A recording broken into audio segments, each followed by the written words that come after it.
To achieve air superiority in the past, each nation tried to develop one fighter to meet the total tactical requirements of that time.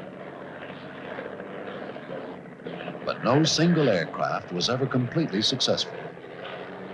A fighter great for patrolling the trenches in World War I, for example, or another that made its mark escorting bombers, were obviously not the kind of fighters to be used in another time when the mission was control of the sky over an entire continent.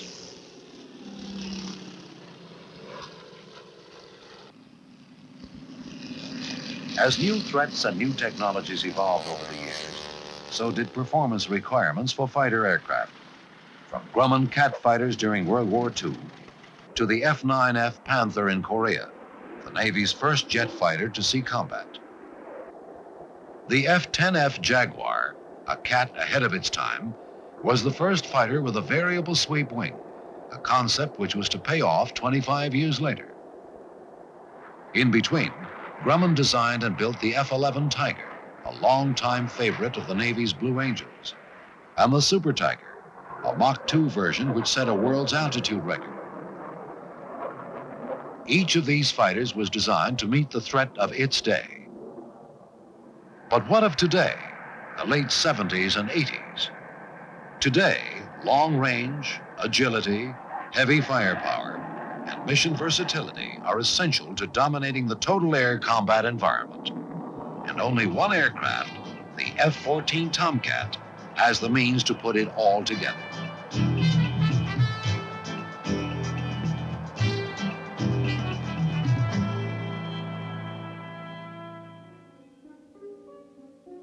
The United States is being challenged around the globe by a growing Soviet Navy, which now includes its first aircraft carrier, supported by anti-ship missile-carrying aircraft, sophisticated anti-aircraft systems, high-performance fighters, and supersonic bombers like the Blinder and the newer swing-wing backfire, both armed with long-range anti-ship missiles. And then there are the fighters. 15 or 20 years ago, Russian fighters were lightweight and short-legged. Designed for defense with minimal weapon systems, they were used only when weather or the element of surprise was on their side. As the tactical situation changed, so did the Russian fighters. The first with long-range, all-weather capability was the Fiddler, which carried radar-guided missiles.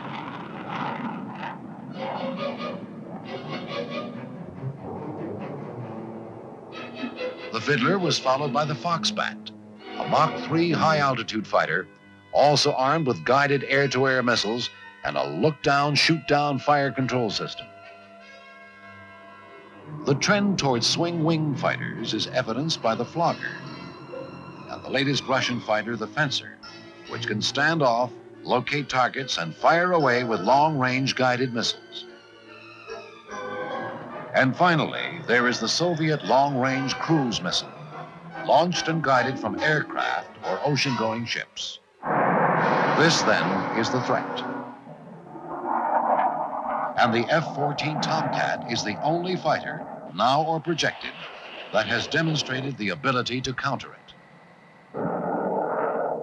With its AUG-9 weapon control system, the F-14 can track up to 24 targets at ranges in excess of 100 miles and guide 6 Phoenix missiles at 6 different targets at the same time. It can destroy targets in an electronically jammed environment at any altitude and without ever seeing them.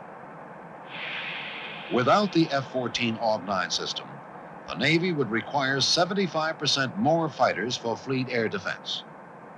The AUG-9 provides high-altitude target interception and look-down, shoot-down performance for intercepting low-altitude targets as well. Phoenix missiles fired from 10,000 feet, for example, have scored lethal hits on targets flying just 50 feet above the surface of the water to avoid radar detection.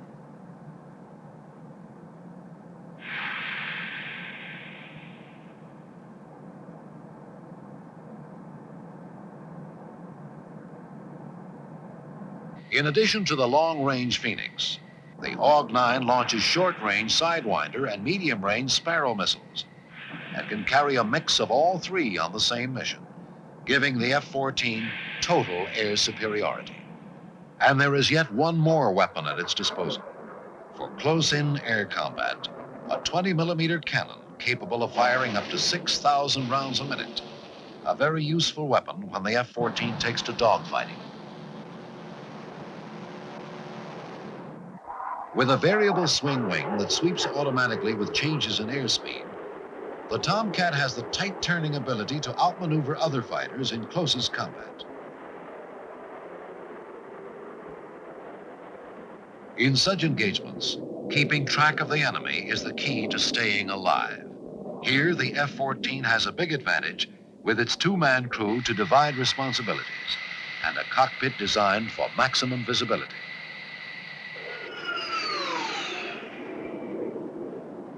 In training exercises, the F-14 has faced a variety of opponents, each selected because of its dynamic maneuvering capabilities or similarity to known enemy-type fighters. And the results have always been the same. In one-on-one or multiple aircraft engagements, where they are outnumbered by as many as 4 to 1, the Tomcat consistently comes out on top.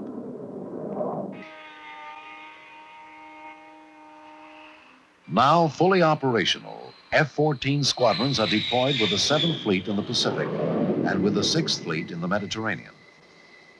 During fleet operations, F-14 squadrons have performed exceedingly well, with the Navy officially acknowledging that the Tomcat had the best initial deployment of any tactical aircraft to go to sea. For all the advantages of its sea legs, the F-14 is just as much at home operating from land-based airfields. The Imperial Iranian Air Force is now flying the F-14 from its new airbase near Isfahan. 80 twin-tailed Tomcats have been purchased by the Iranians, primarily because it's the only air superiority fighter in the world that can knock down high-altitude supersonic airplanes overflying this dynamic country in the Middle East. An air superiority fighter, by its very nature, must be able to fulfill a number of roles in a superior way.